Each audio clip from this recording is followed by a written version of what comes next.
Okay, this is part two of my three-part series on my the Great Enemies Tour. My trip earlier this week or last week, I should say, to the DPRK in Russia. So this is an interesting little little part of the trip. It has to do with the Man Gyong Bong, or I call it the Bong boat. It's a North Korean ship. It's a North Korean flagged ship built by Russia and China back in 1971 for Kim Il-sung. I've gotten various anecdotal information about why it was built. Some people have told me that it was actually built for Kim Il-sung's wife at the time. And remember, Kim Il-sung was the founder of North Korea. Technically, Stalin was, and then Stalin put Kim Il-sung in. At any rate, so it has a very interesting history, but most recently it has been used or is being used as a ferry between Rason, North Korea, DPRK, up to Vladivostok, Russia, and back. It goes once a week, leaves on a Wednesday, and it leaves about 5 p.m. Wednesday evening and gets to Vladivostok the next morning around 8 a.m. And it cruises along at about 8.5 knots. It can hold about 200 people. It's about 103 meters long, 14 meters wide. I can't remember what the tonnage is, but you can find it online. But it's really bare bones. I mean, it's not Royal Caribbean or anything like that. It really is more of a ferry than a cruise ship, although the North Koreans tout it as a cruise ship. It's not a cruise ship. You'll see.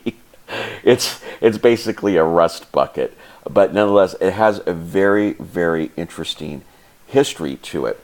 Back in the 70s and 80s, before I even go there, back during World War II and before World War II, North Korea, South Korea, and China, or at least Manchuria part of China, was occupied by the Japanese, and the Japanese were using this part of the world for all of its to get its natural resources, to fuel its imperial aspirations, and to grow its military. So after at the end of World War II, as we know, Stalin came in and kicked out the Japanese from China as well as the Korean Peninsula. But the Koreans have never forgot that. Chinese haven't either. So back in the 70s and 80s, the North Koreans actually would go over to Japan and kidnap Japanese for a variety of reasons. The official count is, I think, less than 20 were kidnapped, but some accounts I've read indicate that hundreds of Japanese were kidnapped, and literally off the beach. What does that have to do with the Man Gyong Bong, the Bong boat? Well, some accounts indicate that it was the Bong boat that actually was used to transport the kidnapped Japanese back to North Korea. Apparently, they take the ship over there, the Bong boat, anchor it, and then go ashore with some special ops forces and kidnap Japanese right off the beach. And including, there was a famous incident where I think a Japanese movie director was kidnapped, and his wife, who was a famous Japanese actress, and brought back to North Korea. The purpose of which Kim Il-sung wanted to invigorate the movie industry in North Korea. So I didn't actually know any of this until after I had returned to China and was told. It wouldn't have changed my mind about going, I don't think. But it was like, oh my God, I was on this ship, the ship that was used to transport kidnapped victims from Japan. That's eerie, and there's an ickiness to that, obviously. But also, apparently, it's been used to transport drugs and other clandestine or contraband, including electronic contraband. It can't be used for that anymore because the Japanese preclude it from sailing in its waters. There's also, by the way, another Man Gyong Bong 92. It was another version of the ship that was built in 92. But I traveled on the original one that was built in 71. And here, this is just some more an interesting article that I found on Japan Inc. You can see the highlighted portion here where it indicates that back in, I guess, the early 2000s, 2002, Pyongyang admitted that it had abducted Japanese citizens through the 70s and 80s, and it was immediately assumed that the Man Gyong Bong, the Bong boat, was the vessel that had been used to kidnap them. So this is where I get some of this information. At any rate, what's really also interesting, you can go to this website. I have the URL up there. This website, Marine Traffic, it follows all commercial vessels throughout the world. If you want to know where any particular commercial vessel is at any time, you can go to this website, type in the name, and find it. What's interesting, though, here, according to this website, is the Man Gyong Bong has been decommissioned or lost. Well, that's totally wrong because I was on it. And this is it. This is an accurate picture of it. By the way, this I know this port. I know exactly where this picture is taken. It's in Vladivostok. And I actually walked through this, going into the terminal. I actually walked through this gate. I recognize all of this here. But it's just odd that they indicate that it was decommissioned or lost. Look up here. You can see the IMO number, 71 11406. Well, there it is. This is a picture I took right on the boat. So it ain't decommissioned or lost. This baby's operating. And here's another picture I took of the Man Gyong Bong. And just to give you an indication of where I started from, or where the ship started from. Again, this is the port of Rason in DPRK. You have the 3 piers here. There's this coal pier, and you're going to learn something about it, interestingly enough, here in a minute. This pier, I don't know what it's used for. And this pier is the pier that the Man Gyong Bong operates out of. And sometimes it's docked alongside here, or, as in my case, you'll see it was docked right here at the end. And that's where we got aboard the ship. So here's a little intro video. Okay, so here we go. We're taking off on the Man Gyong Bong. So here is the port of Rason. It's about 5:30 on Thursday. There's Professor Jin. There's the bridge. That's Mr. Lee, my friend. The port. And there's the boys trying to figure out what to do. So it looks like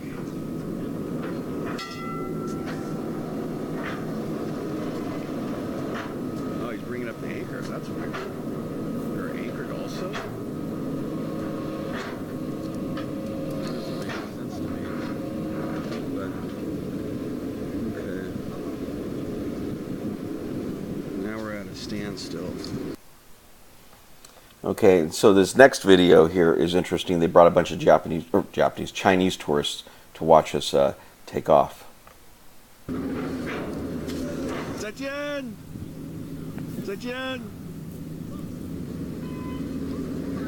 All the Chinese tourists here waiting for us to go.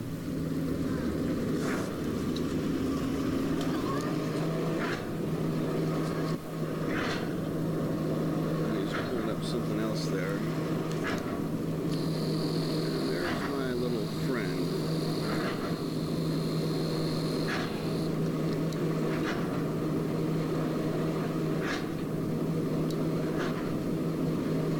Find out more about him.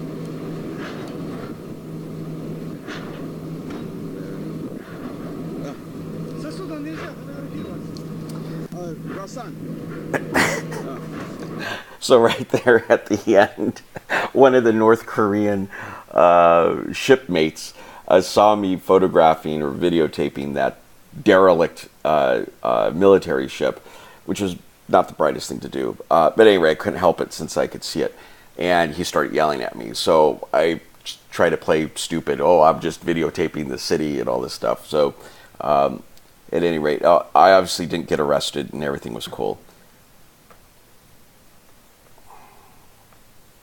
So we're walking up to see the captain now.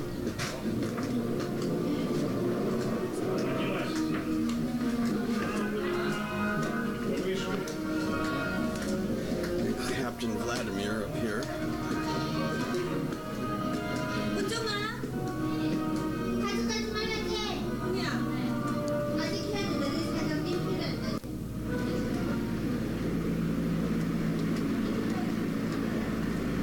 And that's Vladimir. Ah, yeah, 明白. Sanlo.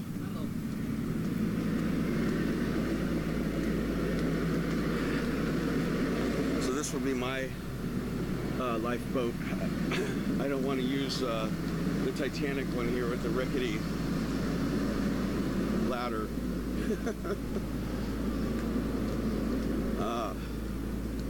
Now here's a beautiful. Wow. Это вот Расон Контранс и есть совместное предприятие с Россией, Корея, Россия, 70, перевалка русского угля, перевалка русского, российские угли идут сюда. Now that's Vladimir. He actually, I was told initially he was the captain. He's actually one of the owners. He's not the captain. But everything I'm videotaping here, interestingly enough, the first time I went to the DPRK, totally not allowed to do it. No way could I videotape any of this, take any pictures of what you're seeing, especially there at the port. Turns out, as you'll see, that Vladimir actually owns part of that port, as well as the ship. And he's obviously Russian. Да, хорошая засадка, поэтому 50 тысяч тонн грузоподъемностью сюда подходят и грузятся. 那个，你跟马克讲，这个呢是这个格子的港口嘛？他的啊，格子嘛，跟。So the funny thing is, by the way I would communicate with Vladimir or the other Russian-speaking people is my friend Mr. Lee here speaks Chinese and Russian and Korean, but very little English, although he understands a lot. So my other friend, Professor Jin, who speaks Korean, Chinese, but no Russian, and he speaks English. So the way it would go is Vladimir would speak Russian to Lee, who would speak Chinese or Korean to Jin, who would then speak English to me. It was comedic and difficult to speak to Vladimir. Although Vladimir, sometimes I think he knew more English than he let on. Oh, this dog he invested, and his share is 70%. Oh, his share. Yeah, his share. Whoa. And what you're seeing there, by the way, is coal, the stuff that's supposed to be sanctioned. Now, what I'm told, well, you'll hear. That Russian coal. Russian coal, yeah, came to here. Yeah, offload, and then goes to Southeast Asia, to Thailand and Vietnam. Thailand and South Korea. In South Korea. Yeah. Oh. Wow. You are rich man. Successful. Very successful, yeah.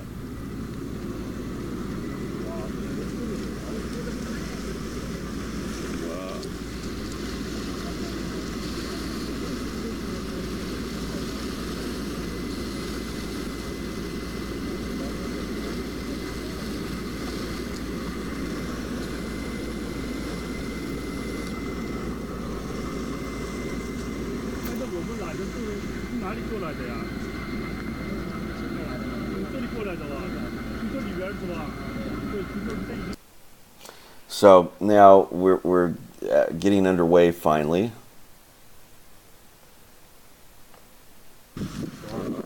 Yeah.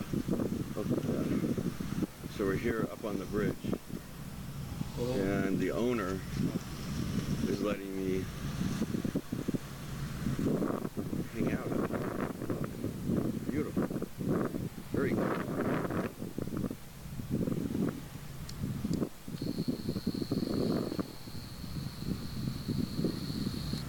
Here's the island of Dr. Moreau.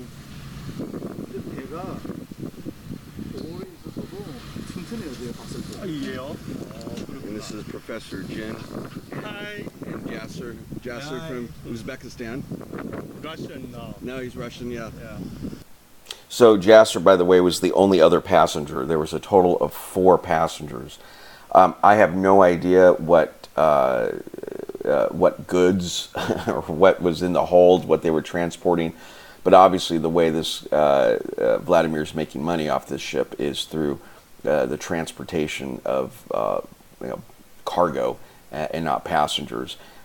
He said, though, one of his this ship just started operating between Rason and Vladivostok in May, so there hasn't been that many trips yet. And although it can hold almost 200 people, 200 passengers, the largest group of passengers I think he's had is about 90, and those generally are North Koreans or Chinese.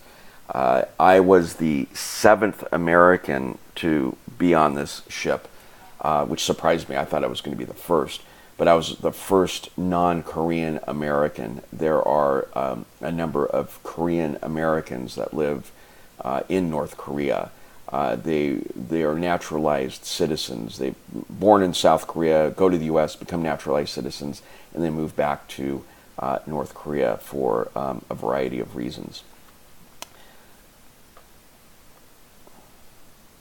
So here is getting ready for dinner. We left at around, I think around 5:30 is when we technically left. So just a pre-dinner toast. So this is Mr. Lee, my friend. He's the one that owns and operates the tour agency that I went through on this trip. That's my friend Professor Jin, who teaches at a marketing professor at Yanbian University, where I am technically a visiting faculty member in the law school. This is Vladimir. He is the owner, or the majority owner, of the dock, one of the docks there in Rason, as well as this boat, or the ship, I should say. I'm not clear if he's actually the majority owner or a significant minority owner in the ship. But nonetheless, he was there. This is the only other passenger, Jasser, from Uzbekistan, who's now Russian and lives in Vladivostok. And this is Katyana. Katyana is I guess the ship's purser or the accountant for the company, and her father is good friends with Vladimir. And she spoke interestingly enough, obviously she speaks Russian, she's Russian, but spoke almost no English, and interestingly, almost no Korean and no Chinese at all, which I found odd because they're interacting with Koreans so much. She reminded me of me when she would speak to staff that only spoke Korean. She went into her Korean miming. And I was like, that's the way I communicate over here too. So this is a picture of my hovel, my cabin. Not a very good picture. It was very, very tiny. There's nothing to it. It was just, this is the bed, and there's like a little shower curtain for the hard bed that you can lay on. And there was a little chair next to it. That was basically it, and a fan. There's no air conditioning. And it was hot. I spent very little time in there. I think I took a nap at around 2 a.m. That was about it for like an hour, 2 hours. So here's, this just shows the ship. I don't know if I was supposed to take a picture of it, but it's just a layout of the ship. I thought that was just interesting. Here is it comes up. This is a common area where you can go in and sit, have tea or coffee. It was basically make your own, and it was the crappy coffee that's so prevalent over here. It's just the instant powdery stuff. But you can go in here and sit. Everyone likes to come here and smoke and just chit chat. But since there's only 4 passengers, there wasn't much. We were just roaming the decks generally. Another picture of the dining hall. Again, rather Spartan. And this next little short clip, I kind of took surreptitiously, but I just thought it was just, my mind was just so blown that I'm sitting here on a North Korean ship, listening to a bunch of Russians and Chinese discuss a variety of things in a variety of languages, and then I try my stupid hand at speaking some Chinese.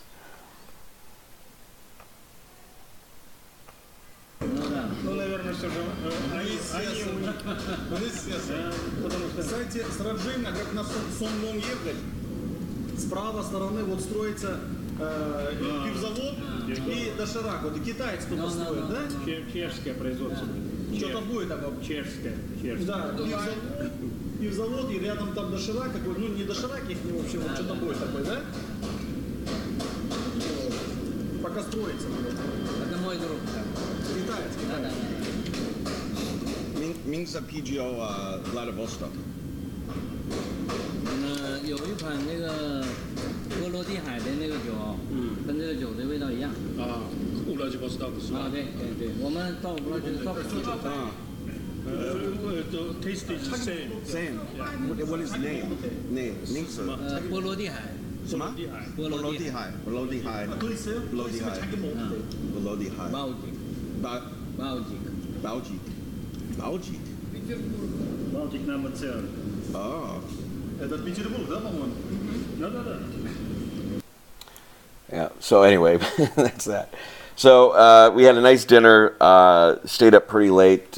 Went through a whole bottle of Glenmorangie that I brought on board.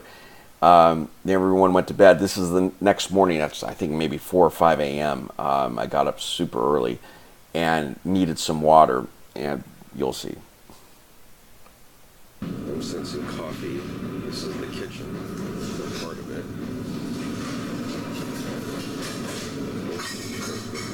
Mess.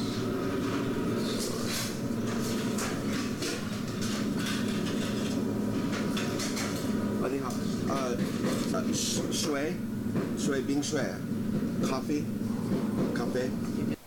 You have to love his apron there.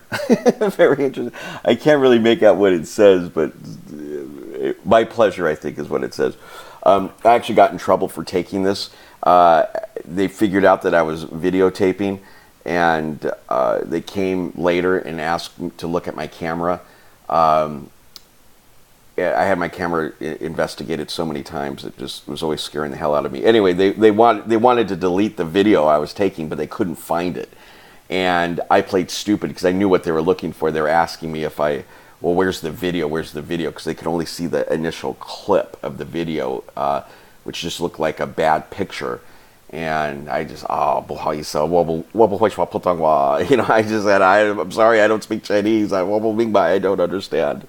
That gets you out of a lot of problems here because they just get too frustrated trying to translate and figure out how to communicate with you. Water, yes. So eventually I do get my water, by the way, which was good. But after a scary encounter, this is that initial shot is what they saw on my camera, and then they were looking for the video part of it. And I just said, I don't understand what you're saying. So, a big deal. I took a video of the kitchen. I mean, what does that matter? Anyway. I didn't realize we were allowed to do this, but here is the front of the ship. I'm actually standing on the bow. Here is the bow. This is the front, and we're about 30 minutes outside of Vladivostok. So, and again, we are heading kind of south by southeast, given that that's the sun, and it's almost 5 a.m. Beijing time. I have no idea what time it is in Vladivostok, but I know we're 30 minutes out, according to the captain. Beautiful day. Beautiful day. Very calm.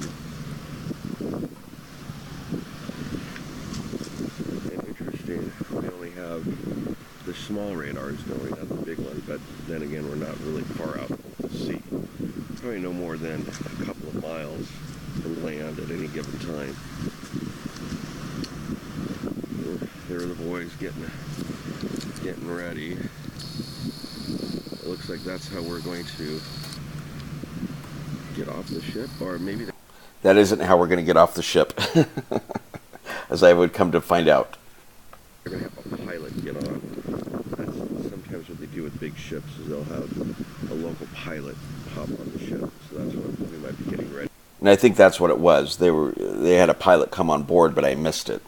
Before to navigate actually into the port.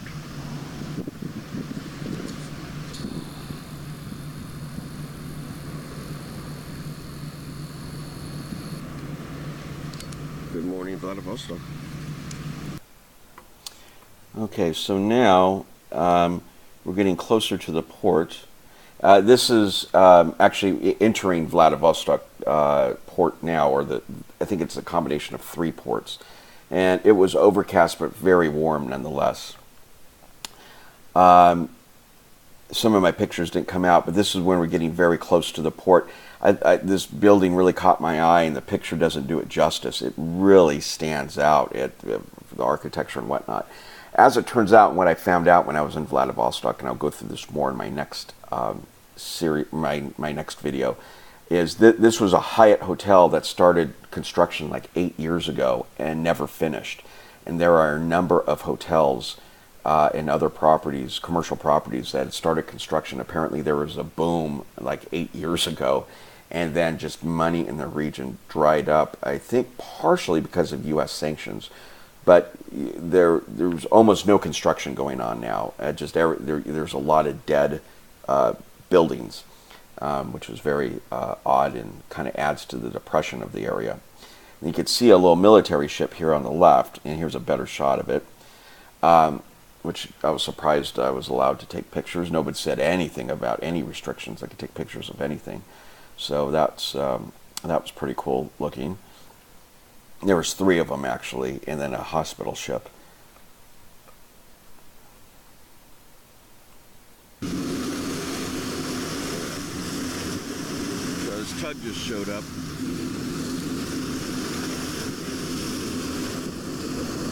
Yeah, it is a busy port, busy channel. And there went my drug dealer over there.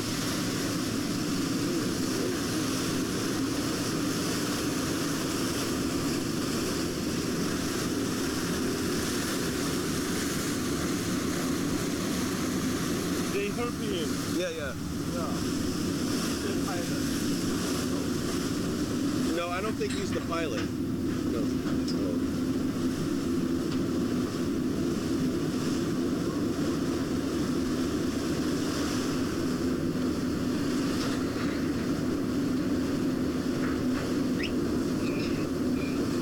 Well, I hung up there. That'll help.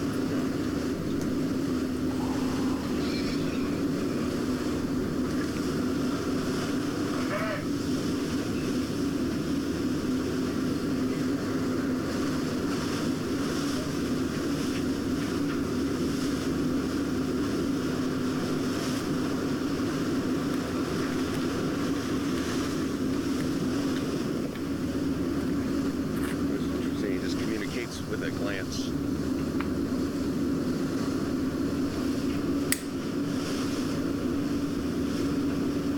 Boy, that guy looks Russian.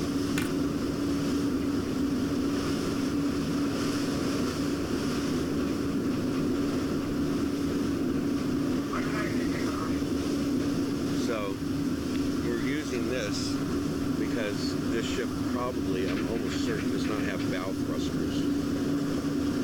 So he's going to help steer. There we go.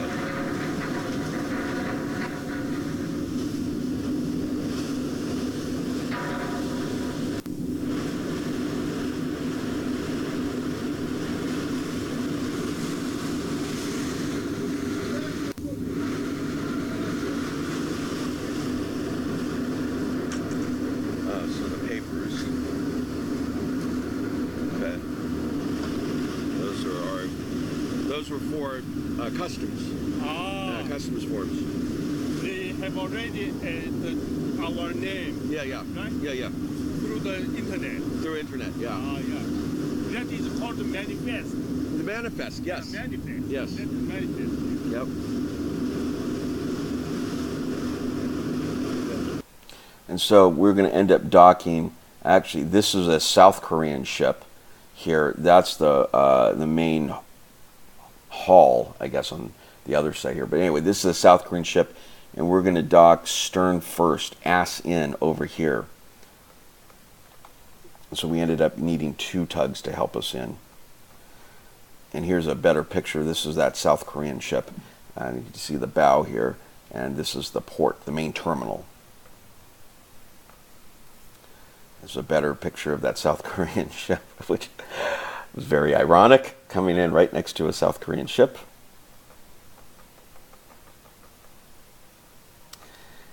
And this is comedic. Now we're almost you're looking off the stern, the very ass end of the ship, and we're backing into the dock.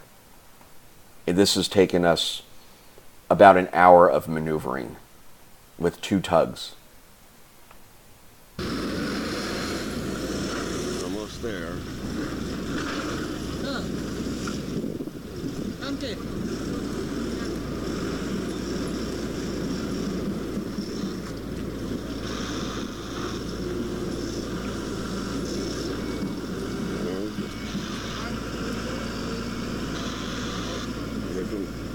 Big bump. Тот дай команду тормознуть чуть. Stop, boy. What's up? Oh man, we going in too fast. Yep. Oh shit. No way. Too fast. All that work and we're gonna.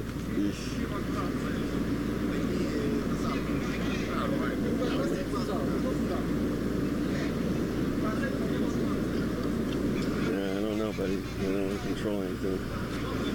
Oh. That was it. That crack you just heard was us hitting the concrete dock. That's gonna leave a mark. That's gonna leave a mark. And now we've actually bounced off of the dock. By the way, this little thing's interesting. Somebody was shipping a windsurfing board.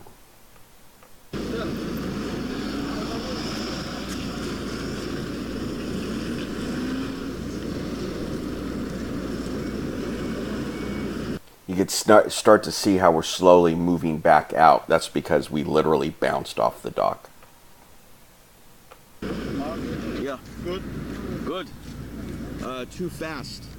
Too fast. Too fast. Good.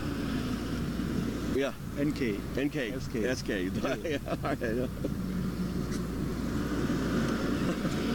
Yeah, we came in way too fast.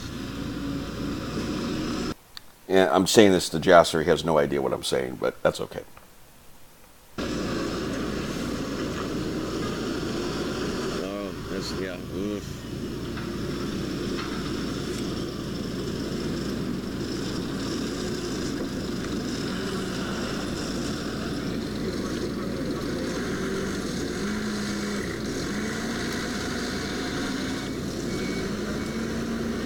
Ooh, I bounced out. I think that's a chunk we took out there. I think that's a chunk of concrete we took out. Right there. And it is. That's what you heard when we hit. We took out that chunk of concrete. So, and by the way, all the material there on the dock, including that windsurfing board, the windsurfer, I don't know if that was for our ship or someone else's ship. So now, once my battery is starting to die here, so I just went to pictures. But now you can see this rickety ladder that took, I'm not kidding, 12 of the guys. It's like they've never done it before, trying to figure out how to get that ladder down off the rear end of the dock, and it took so much effort. This is another owner of the ship here, and this is Katiana's boyfriend. He had no idea what neither of them did, but all the North Koreans were yelling at them to help them. And of course, the Russians aren't going to do anything. Those Russians, they're just like, hey, this ain't our job, so they let us all suffer. But they had to pull this rope to get the bottom of the ladder off of. Basically, there was a little concrete barrier or a lip that the ladder was getting stuck on. So they had to use this rope to make sure it wouldn't get stuck on there. And anyway, it took a lot of maneuvering, and they had to also put in a bunch of ropes. It was this took another 30 minutes just to get this little ladder set. And so finally, we get off the ship.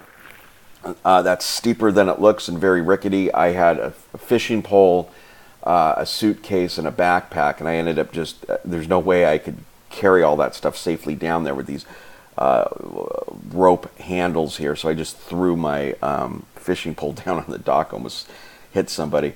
But anyway, this is not the safest way to go, and even with this safety net underneath, it doesn't cover everything. So, yeah, it's certainly an adventure. And by the way, these things here I asked about, these little round metal discs. I was like, what the heck are those for? And it occurred to me, I bet you those are to prevent rats from getting on the ship. And sure enough, that's exactly what they are. They were surprised I figured that out. But at any rate, so now this is Vladimir over here and Tatiana, and we're just checking in. There was a little customs duty officer sitting there.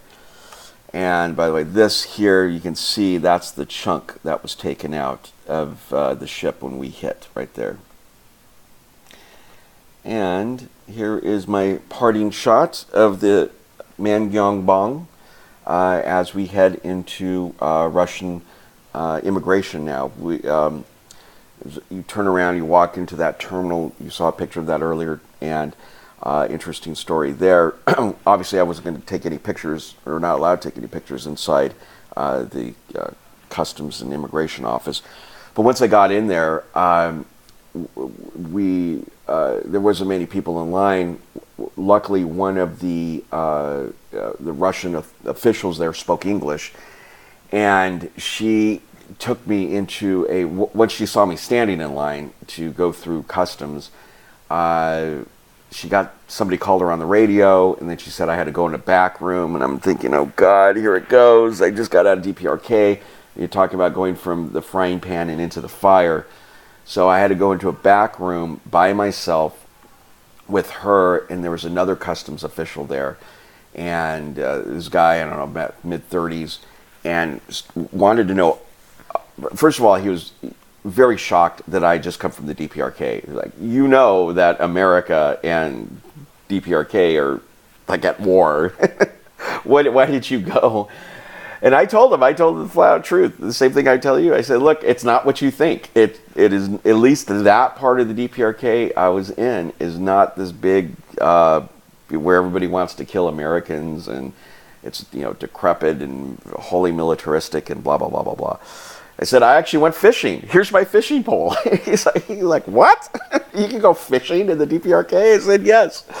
And he didn't believe me, actually. He thought, I was about ready to get my camera out and start showing him everything. And I was like, that's probably not a good idea. So I just maintained my story. And then he wanted to know where I'd come from. And I said, well, from China. And well, how did you get into the DPRK? I said, I drove and went across the border. I had to back all the way up to Cleveland.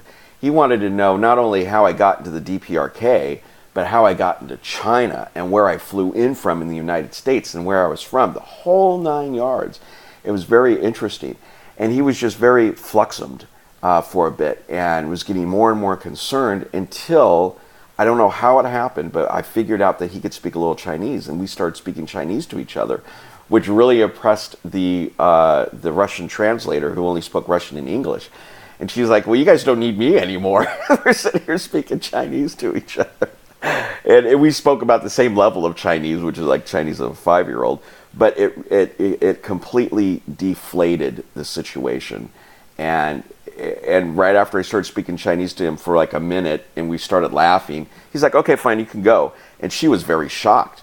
The translator, she was like, what? He can go? He's like, yeah, that's fine. He's good. Have a nice trip. Enjoy Vladivostok. Okay. 再见, which is goodbye in Chinese. Okay, so that ends my part 2, my trip on the Man Gyong Bong, and my next video will cover the adventures in Vladivostok and even more scariness at the border trying to get the hell out of Russia.